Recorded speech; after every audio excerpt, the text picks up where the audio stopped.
For some reason, Danganronpa 3 is an anime series instead of a game. It also continues the story present in Danganronpa 1 and 2, so there will be spoilers for both of those games.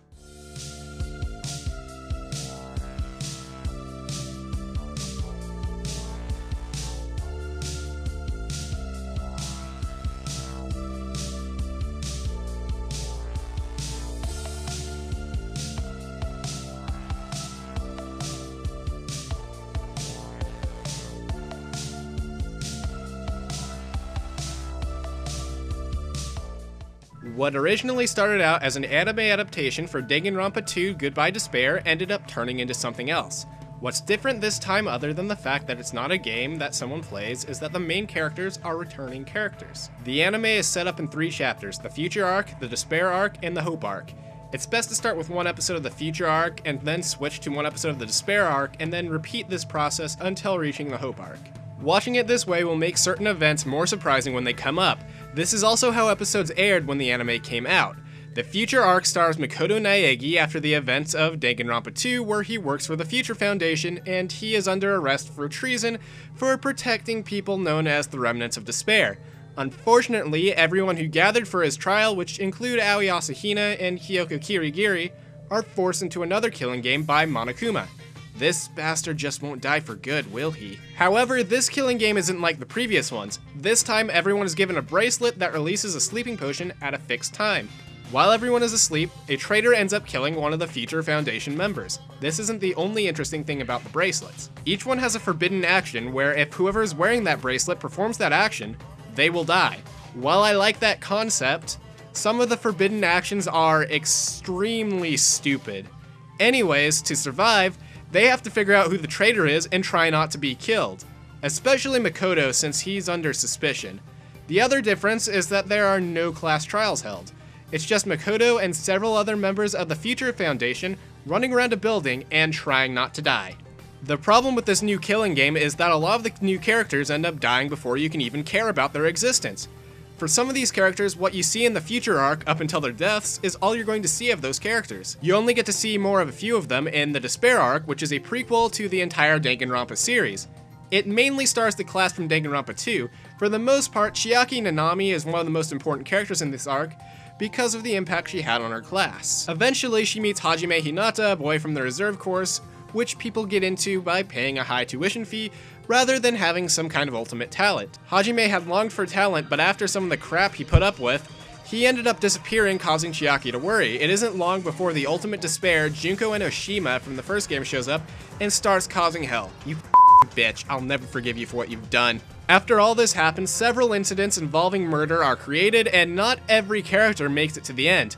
The Despair Arc has death too, including one of the most painful deaths I've ever had to watch from Danganronpa. Anyways, the Despair Arc shows how the characters from Danganronpa 2 ended up becoming the ultimate despairs. Like Danganronpa 2, some of the death that I saw really did make me feel sad. The Despair Arc doesn't have a happy ending, but you probably knew it wasn't going to, right? The final arc, the Hope Arc, is just one episode that wraps up the story of Danganronpa 3 that takes place not long after the ending of the Future Arc.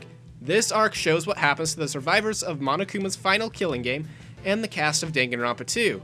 There's not really much else I can say other than the fact that the official dub accidentally left a blooper in, which contains a spoiler for the ending, so I won't be showing it. Danganronpa 3 was definitely something I enjoyed watching, but I did have some issues with it. Some of the explanations for how the events happened, like the bracelets, didn't really make much sense. At the very least, it managed to explain some things that Danganronpa 2 didn't explain. Danganronpa 3 also has some continuity related to the spin-off Ultra Despair Girls. However, if you don't play the spin-off, there isn't much you won't understand. You might be wondering where some of the characters came from, but if you've read a description of the story on one of the game's pages, it won't really be an issue. At the very end of it all, I'm a little disappointed with who died and who got to live, but what I saw is what I'm going to get. Honestly, I'm glad that there's a conclusion to the stories that started in Danganronpa 1 and 2, even if it could have been done a lot better. I can also see why it was done without any class trials. I don't really know what the story would have been like if it were a game instead, but I can't exactly imagine what I watched in game form too well. To be honest, I'm glad that they went with making an anime with a new story and at least attempted to wrap up the story instead of an adaptation of the second game. The ending of the anime is by far the worst Danganronpa ending I've ever seen. My biggest problem with the ending is that it's just one episode. What's wrong with it being only one episode is there's not enough room for everything, so it feels like a bunch of stuff was just thrown in with little to no room to move around. It results in the ending being all over the place and not really making much sense.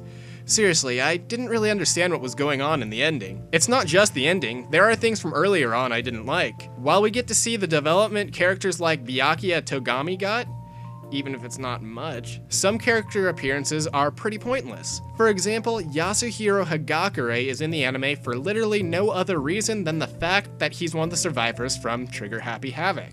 Back on to characters that actually do something in the anime, there's also Chiaki. To be honest, after beating Danganronpa 2, her appearance doesn't make much sense, since it was confirmed in that game that Chiaki was actually an AI created by Chihiro Fujisaki. This ended up making me wonder when and why Chiaki was made.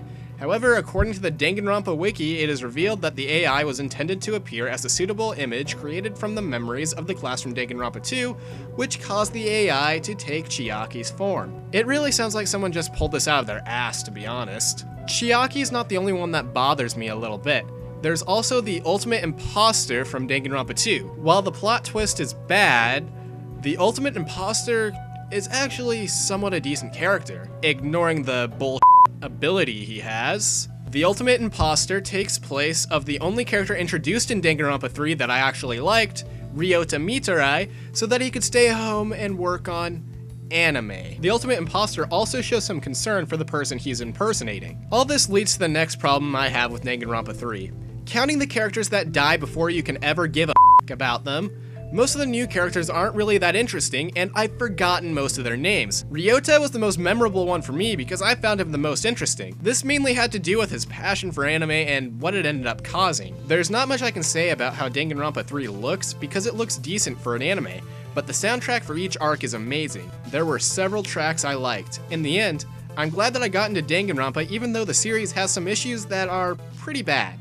Now, I'm looking forward to what the series has to offer in the future. Danganronpa 3 is, in my opinion, a decent anime with a lot of issues, but it's definitely worth watching at least once. That's all I have to say about Danganronpa 3. If you liked what you saw, how about liking, commenting, and subscribing? Want to see more stuff I've made? Click on one of these videos. Also, if you want to follow me on social media, I have links in the description.